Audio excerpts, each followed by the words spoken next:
Hi, welcome to the weekly wind-up. I'm Emma Kirke. What did you do with your December? Present shopping? Visiting relatives? Swimming in local reservoirs during sub-zero temperatures? If that last one seems a little bit out of the ordinary, you probably are going to be very interested to hear from our guest today, who's Angela Varley. Welcome to the programme. Hi. Please tell me, why are you swimming in a reservoir in sub-zero conditions? Well, firstly, to raise awareness about the work that D.A.S.H does with Asylum Seekers in Huddersfield. Okay. And also, more importantly, to raise money for them. They work with some of the most vulnerable people in Huddersfield, people who have fled war and other atrocities. They've had to leave lots of their family, their homes, everything in fact, behind them.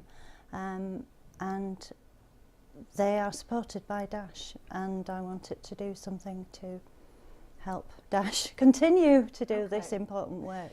It's quite an extreme task that you've set yourself. Was it your plan to do something that kind of momentous? I think what started it was watching the Exodus documentaries on the BBC and actually hearing the stories of people, individual stories of people and what they'd gone through, and watching them get in the boats, their own footage of them getting in these boats that are not all making it. And feeling like, I don't know, I want to do something to help, I don't know what I can do. I'm not a runner, I can't run a marathon. I work 6 days a week, I don't have much time. Well, I work 5 days a week, I volunteer one day. I don't have any more time to give. I don't have a lot of money to give, but I love swimming. Okay. And my thing is swimming outdoors. So is that something that you've done maybe competitively? Or is it just something I don't really do it competitively. I do it for fun. I do enter competitions, but I'm not terribly bothered about whether I win them. I just like the taking part and meeting other people who love swimming outdoors. And but obviously you're quite experienced though. So this is my second winter, so I'm not that experienced. But I swim every week, all year round, usually, to keep acclimatised to the cold. So this is a challenge, doing it every day. What kind of safety measures do you have? I mean, obviously it is very cold, and if we're just walking down the street, it's quite cold at the minute, isn't it? Yeah, so do you have anything in place to safeguard yourself? I wear neoprene gloves and I wear neoprene socks, which guard the extremities. And if it is really cold, I do have a neoprene vest that I'll put on. Are they similar to the ones that the Navy SEALs wear? I don't know. I've never met a Navy SEAL, but that will be the first question I ask them if I do meet one. Do you wear the same vest as me? Yeah. Brilliant. Okay, so what is the money that you're raising going to go to? What is it actually going to do? Okay, so they D.A.S.H provides a bi-weekly drop-in for asylum seekers, who are people who cannot access accommodation or benefits. So they are literally dependent upon charity and upon the what is given to them by D.A.S.H. They help them with casework, with translation.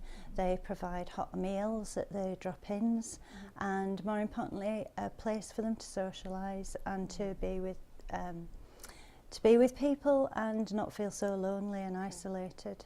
And obviously the people who they're meeting have been through similar things, so they've got that commonality. Yeah.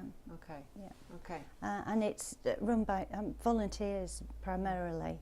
They do have some paid staff, but a lot of volunteers help with the providing the food and social events and giving them some hope and, you know, a little bit of joy in their lives after what they've been through. It's very inspirational what you're doing. Can people contribute still to your own fundraising, or? Absolutely, yeah, absolutely. How do they do that? My fundraising page is open until the end of March next year. And that's at mydonate.bt.com/fundraisers/Angela Varley. Okay. And on Facebook. I'm posting a daily narrative of the journey I'm going throughout the month, and that will be my fundraising page is available on that. So we spoke beforehand, and you said that you were actually doing one swim a day. How far are you swimming? Okay, it depends on the ice at the moment. Okay. At the moment, there's a very small channel that I have to swim round. Around the icebergs. Yes, but when the water is clear, you mentioned safety earlier. I swim for between 5 and 10 minutes, and not much longer than that. Your exposure in Absolutely, yeah, because obviously there are dangers of hypothermia if you stay in too long. Yeah, of course. So, and I'm very conscious of that. Yeah, and you're doing one a day for every day in December? Absolutely, yeah, every day. Today is day 14, and I shall be going to find a body of unfrozen water after work. Depending how much I can find, I will swim or I will have a dip and try and do a few strokes. Okay. Yeah. So if I want to look up you said it was D.A.S.H, wasn't it, the charity? D.A.S.H, yeah. I want to volunteer or I want to help them directly. Can you just give us some information about that, how I do that? Yes. Well, I don't. I guess if you go to their website, they have details of who to contact on the D.A.S.H website. And there is a contact number there and an email. I did volunteer with them for a little bit at the beginning of the summer, so there is an info at HUD's D.A.S.H address to email them. Yeah. Okay, perfect. Well, thank you so much for coming in and telling us about this amazing journey that you're going on, and obviously it is to help people. And I'm hoping that will actually help today. Thank you for letting me tell people about it. Not a problem. That's all we have time for this week. If you'd like to contact the Weekly Wind-Up, you can do so by email, which is info@kirkleeslocaltv.com. I'm Emma Kirke. Goodbye for now.